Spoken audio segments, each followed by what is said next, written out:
So, hello everybody. Here I'm back with a new game. Well, the game itself is old. I think this was published in 2011. As you can see, it's called Gears of War, the board game. I had no idea this game existed until, I would say, 3 or 4 weeks ago. The game is currently out of print. I don't know if it will be reprinted. Those of you who know a little more about this know that this is based on a series of video games also called Gears of War. This is a dystopian future where, as far as I can tell, there's a planet and there were 2 factions. One of them won out. That's the COG Alliance, as far as I know. And they were happy out, but then something happened, and that was the so-called emergence, when suddenly really weird creatures, which are called the Locust, appear from within the planet that this is set on, and essentially start wreaking havoc amongst humans. So that's very briefly what this is about, and it's probably also not quite accurate, but that doesn't mean anything, because this is essentially a 1 to 4 player dungeon crawl with a sci-fi theme to it. It was published by Fantasy Flight Games, and it was created by Corey Konietzka. I have plenty of games by him. He's a very well-known name.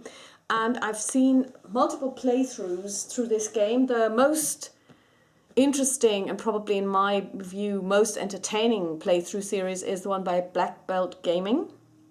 And I really recommend that you check out his channel in general, but this playthrough or these playthroughs in particular. So I tried to get this game and I got this game. It's a second-hand edition, which I got from a person on Board Game Geek who resides in the UK, and he sent it to me last week. I bought it, I don't know, I think last Friday, and he shipped it straight away, so it arrived a couple of days ago, or maybe yesterday, I don't even recall. Now, I have already opened it and gone through the contents. So when I now open the box and you see the state the contents are in, this is not the way it was shipped to me. When I got it shipped, it was in absolute immaculate condition. You would not have known that this was not a new game, except for the fact that he actually went to the trouble of giving me boxes for everything. These are the boxes where he kept his miniatures. This doesn't come with the original game.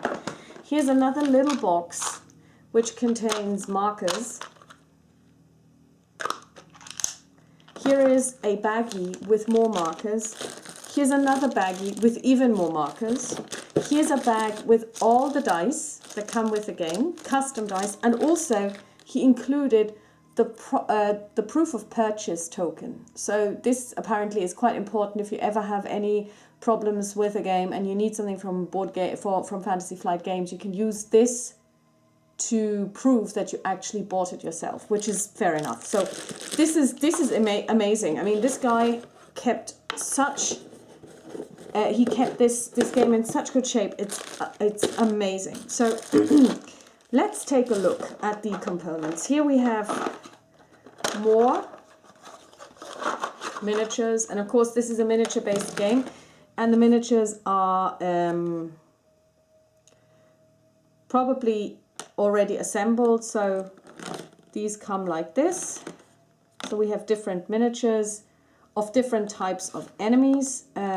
This one lost an arm, but that's not a problem, because I believe that this one, you know, sometimes when you get them even from Fantasy Flight Games, they're a little broken. So this one I'll just use super glue. That'll be totally fine, not a problem. But he included the arm piece, so not a problem there.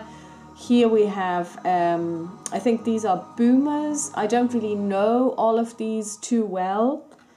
The grey ones are the enemies and the red ones are the cogs. Now we have 4 heroes that come with the game. Their miniatures are slightly different, although these 2 look rather similar. So this is actually something that some people have pointed out, that there are 2 that are a bit difficult to tell apart, but this one is very simple. He's got his assault rifle and a bolo grenade.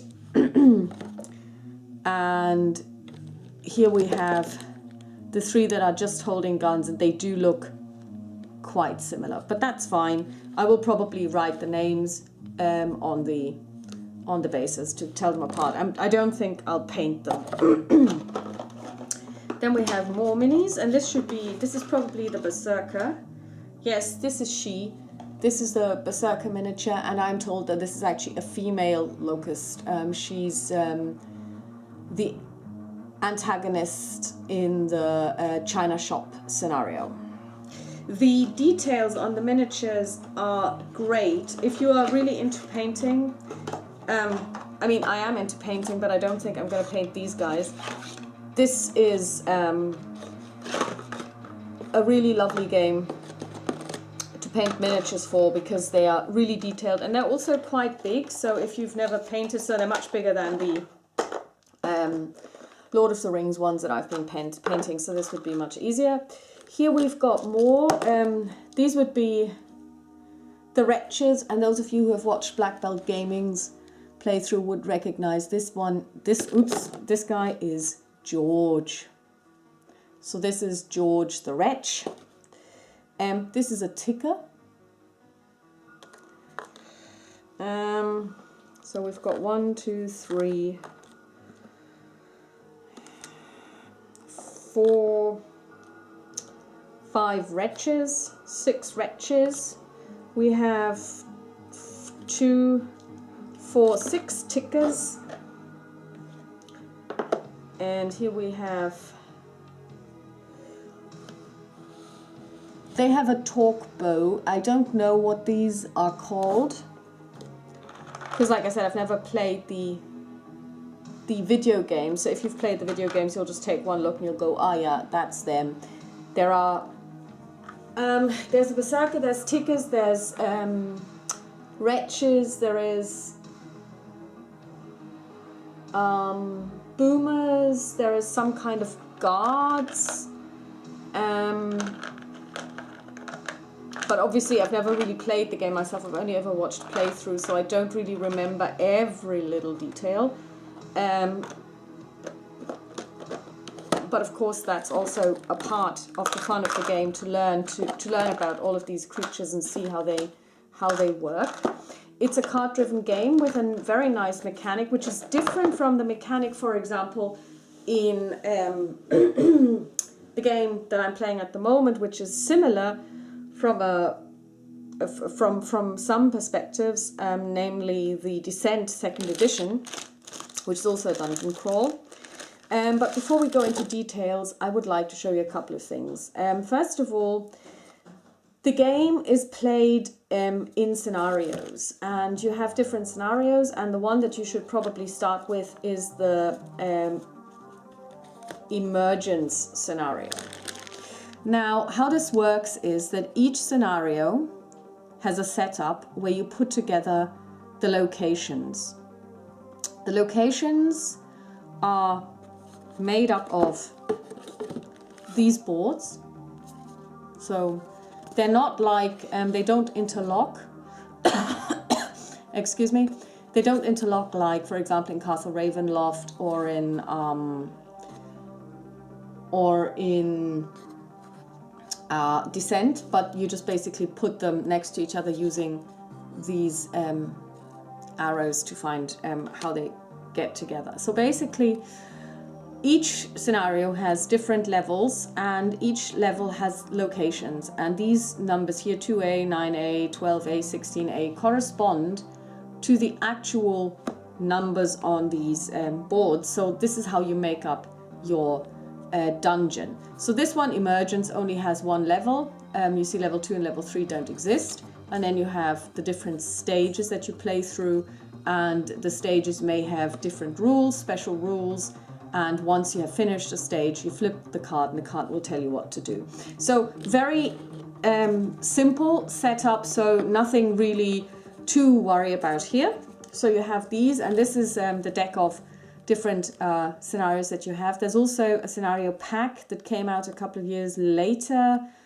That's also out of print. I don't have it. I don't even think I'll get it. But if you wanted to, I'm pretty sure if you have enough imagination, you can make up your own. So this is the scenario cards. here you've got the small cards, which basically are again location cards. They reference the tile 13A is this one here, and it tells you that there is ammunition, and it also tells you down here what you need to spawn and for how many players, or for how many heroes rather. So if you have 4 heroes, you spawn 1 A locust and 2 B locusts, and for each mission it is detailed what is the A fiend, the B fiend, and the C fiend. Next up, you have, since this is completely played against an AI, you have AI cards as well as the different types of monsters. So here we have the different monster cards. We have the drones, and they tell you, first of all, how many hit dice they have. This one rolls 1 defense dice, not hit dice. This one rolls 1 defense die. It has 3 health. When it's spawned or when it moves, it slides into cover, which provides up to 2 additional dice when you're fired upon. Up to, that's important. And I think this is, I have to check this one, but I think this is the range of the weapon it uses. And here when you roll an omen die, when you roll an omen on your attack die, there's an effect, and this effect here is heal this figure. We have the ticker, I showed these to you earlier, the small ones. We have the boomer. I'm told that in the video game they just basically walk around, stomp around and go boom every so often. That's why they're called boomers. Then we have the lambent wretch. I believe that they have been somehow genetically altered and are now glowing from the inside because they've been given emulsion. Again, this is something that I heard. I don't know the first thing about the backstory. Also, I will be quite upfront because a lot of people will come and say, will you not play the video game? No, I won't play the video game. I've seen a 45-minute video on YouTube of all of the cutscenes. I'm not going to play that game. Then we have the Theron Guard.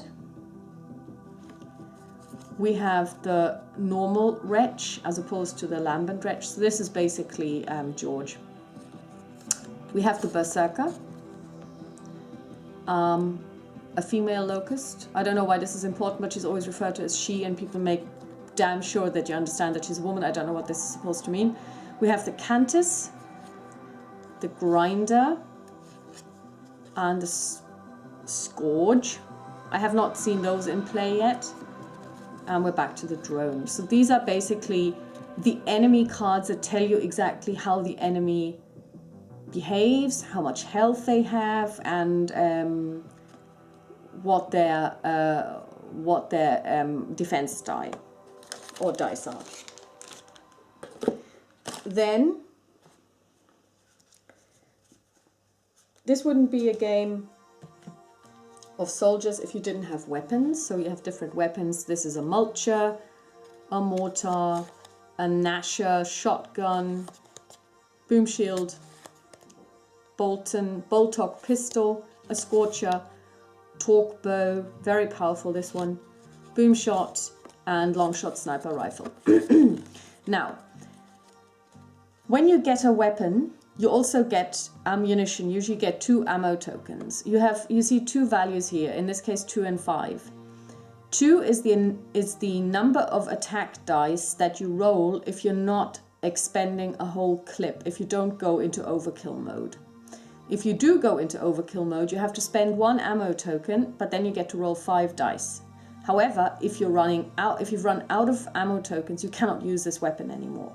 Here you have the range, and here you have special information about this particular weapon. It says here you may not attack figures in your area with this weapon. So this really is only, it's called long shot sniper rifle. You cannot attack anyone who's in the same area as you are. On the roll of an omen, you take a headshot. If you are at least 2 range away, ignore each defense die that rolled exactly 1 shield. Very powerful. So here you've got simply different weapons that you can find during the game. Some are dropped by dead enemies and some are simply put down and drawn blindly when you when you enter a certain area. Let's see. This is not what I want to show you. Oh,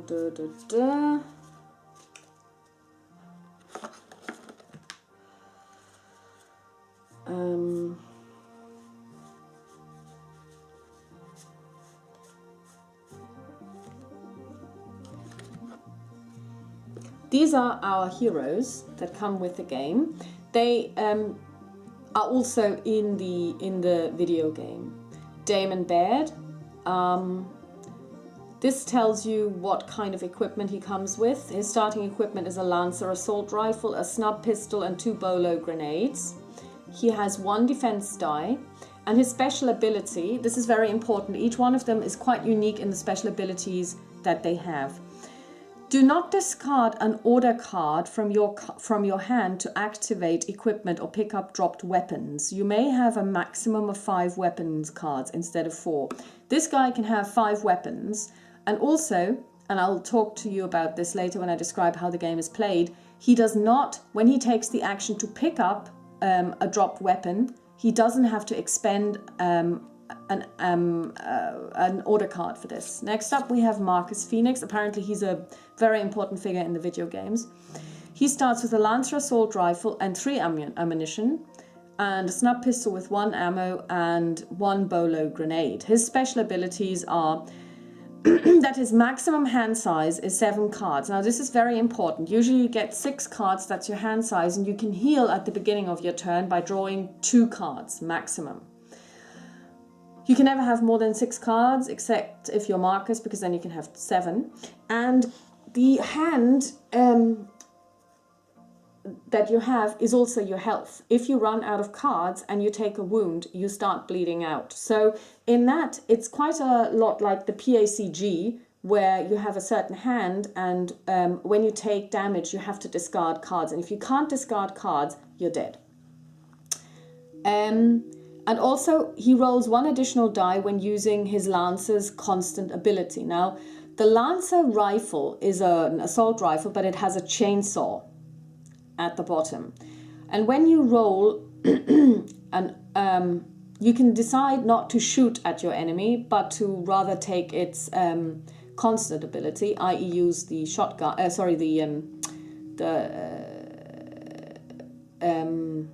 chainsaw. And when you then roll an omen on your attack die, the enemy is sawed in half and dead. No defense dice are counted. Next up we have Augustus Cole. He's got a Lancer, snub pistol, 2 bolo grenades, and his special ability is that he may treat any order card in his hand as if it had the guard reaction ability icon. You may guard even if another player has guarded this turn. I'm going to explain what this means later. And then we have Dominic Santiago, also known as Dom. He has a Nasher shotgun, a snub pistol, and a bolo grenade. He's the only one who doesn't start with a Lancer assault rifle. His special ability is that he can move up to 1 additional area when he resolves an order card at any point before or after an action on the card. So that's our 3 heroes. Here we have more weapons cards. These are the weapons that they usually start with, and you can tell these apart from the drop weapon, from the secret, well, not secret weapons, but the weapons that you draw at random, because they are 2-sided and the information on both sides is identical. Now, next up, I want to show you how the enemy moves, and the enemy moves by using AI cards, which you draw at the end of your hero's turn. And these basically work very simply.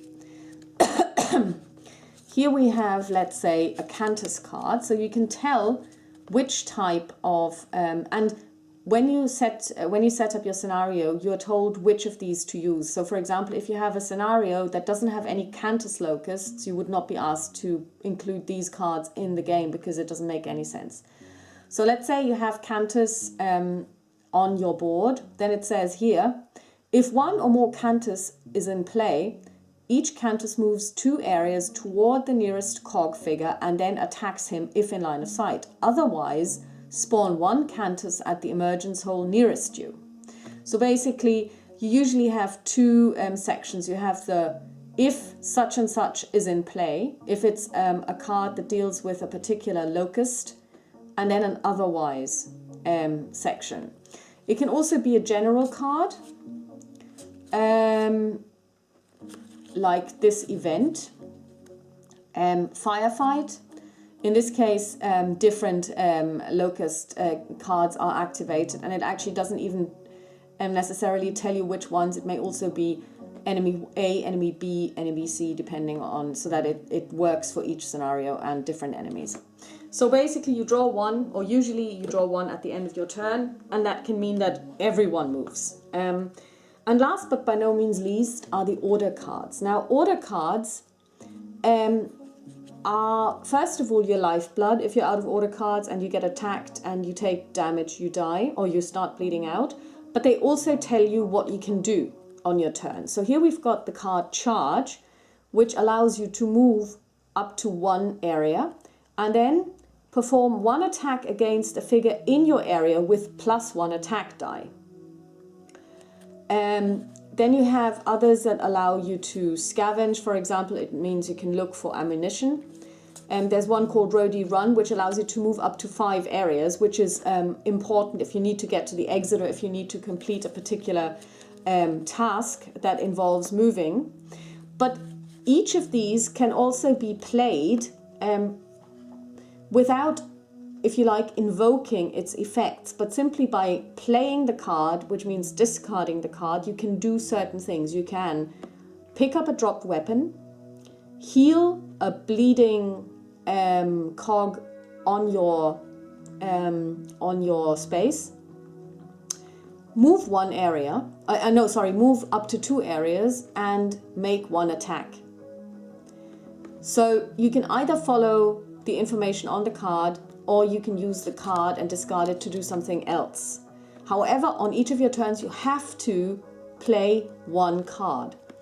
And in addition, each card also has a particular symbol up here. So I'm going to show you this one. This has a little explosion symbol up here. And this is a guard symbol. So when the AI is activated and the locusts move, you can discard a card like this and attack the locust as it's moving or attacking. So basically it's almost like an attack of opportunity. Usually this only happens once per round. However, we saw that we have 1 hero who can guard using any card with any symbol. And also if somebody already has guarded on this particular turn before, that's a very powerful ability.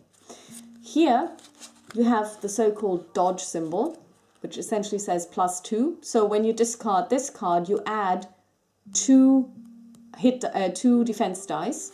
And lastly, we have this one here, which allows you to follow. So it's this arrow symbol. So let's say you have one guy who plays Roadie Run, which allows him to move 5 spaces or 5 areas. Then the others can play this card, or the other hero or other heroes can play this card if they have it, and just follow him, although it's not their turn to move. Again, a very powerful ability. So at the start of your turn, you draw up to 2 cards, never over your hand size of 6 or 7 if you're this particular hero with 7 cards, and then you can make a decision what you're going to do with these cards. Now, this is how this game is, this is a very, very rough overview over how this game is played, but it's actually a game that is quite tactical. Of course, when you play it, you will make, at least I will make hundreds of mistakes when I first play it, but I got a really, really good idea of how it's played from the excellent playthroughs by Black Belt Gaming, and I keep mentioning him and I keep mentioning his channel simply because I think it's awesome. And I'm going to break this out, not now, because I do want to finish my playthrough of nature's eye first. But I'm actually quite happy that I secured this game because, like I said, it's out of print and I don't know if they're planning a reprint. They might do a second edition because apparently they're doing a second edition of Doom now. So why not this as well? But I also wanted to, because I'm very happy that I got this game, and it's maybe not the kind of game that I usually play because this whole sci-fi thing isn't necessarily my thing, but this game is so well made and it's so interesting to look at, and I was so fascinated by the playthroughs that I saw that I bought the game. And again, I think this also showcases how important our hobby of making board game videos is, because it makes it possible for people to see games in action that they might not have on their radar, because I do know, and I did know that this game existed, I just never cared for it. You know, Gears of War based on a video game, oh my god, not interested. Yeah, I was wrong. It's a really good game and I'm really looking forward to playing this. And I will, of course, make a couple of videos, although I can't promise that they will be as entertaining as the ones made by Robert of of Black Belt Gaming. The last thing that I would like to show you is this. And this is essentially the mission board. Here you place the mission deck up here. I have to do it this way because I'm going to flip the video later. Mission deck. Here you have your ABC slots for the different enemies, enemy types that will be appearing. Here you have the second and the third level. Here you have your weapons, your AI cards and your cog cards that you draw from. So you can use this basically to order the cards on your gaming table. So that's all for tonight. I wish you all happy gaming, and it's Christmas soon. Maybe, you know, you can go on Board Game Geek. There are plenty of copies of this for sale. It's not exactly cheap when you buy it second hand. I paid £80 for this, which is roughly 100. I paid, including shipping, I paid 120 euros. I'm pretty sure it didn't sell for that much when it was originally published. However, of course it's out of print, so you have to pay a premium for it if you choose to buy it. But what I would also like to point out is this game is in such good nick, and the components are so well looked after and have been given me, as you saw, in even like plastic boxes, that, you know, considering that I would have had to buy this stuff in addition to ensure that all of the components are kept in good condition, it's well worth it. And I would also like to point out this was probably one of my most satisfying interactions on Board Game Geek at the Geek Market, because the person who sold me this was so courteous and so lovely, and it was such a nice interaction, and he shipped it straight away. It was, you know, I paid and he shipped it the very next day. This is how it should be. Keep gaming, guys. I hope you will have a lovely Christmas. I will be talking to you before Christmas. I've got a couple of days off. Also, the cold that I thought I had has now turned into something else. I've now got a serious sinusitis, and and I'm on antibiotics now because my middle ear is now infected as well. So I'll be spending the weekend in bed to really get rid of this. So I won't be playing anything because the antibiotics actually make me quite tired. And it's now 8:30 and it's time for me to go to bed. So I'll talk to you soon. Bye-bye.